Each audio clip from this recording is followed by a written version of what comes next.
Tiny electronic components designed at Rutgers are at the core of a huge detector at the Large Hadron Collider near Geneva, Switzerland. These devices will help scientists see what happens when the collider goes into operation next spring, accelerating subatomic particles to nearly the speed of light and smashing them together. Science and technology correspondent Patrick Regan reports.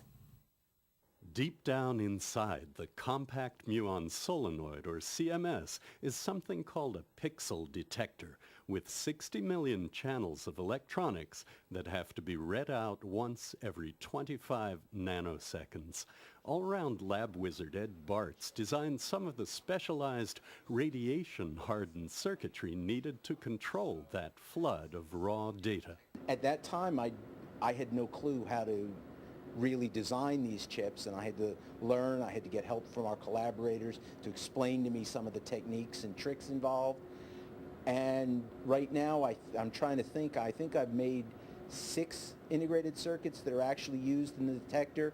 A different kind of device is being prepared as a future upgrade, a detector for something called a luminosity telescope, where luminosity means the intensity of particle collisions and telescope means a way of focusing on a very small point in space.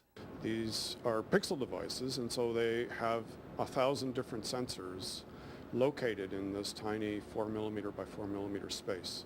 And so we can then determine within that space where a track went.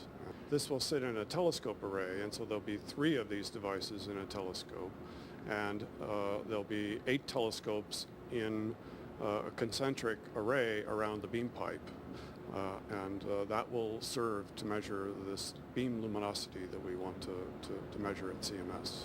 It's based on another very advanced technology of using diamond as a sensor for particles. We've been working on that for 10 or 15 years here at Rutgers, and it'll be located very, very close to the interaction point, about 2 meters from the interaction point, but very close to the beam line, 5 centimeters from the beam line.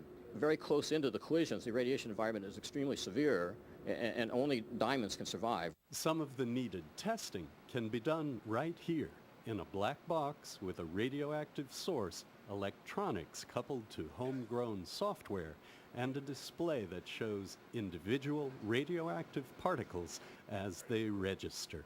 Patrick Regan, NJN News, Piscataway.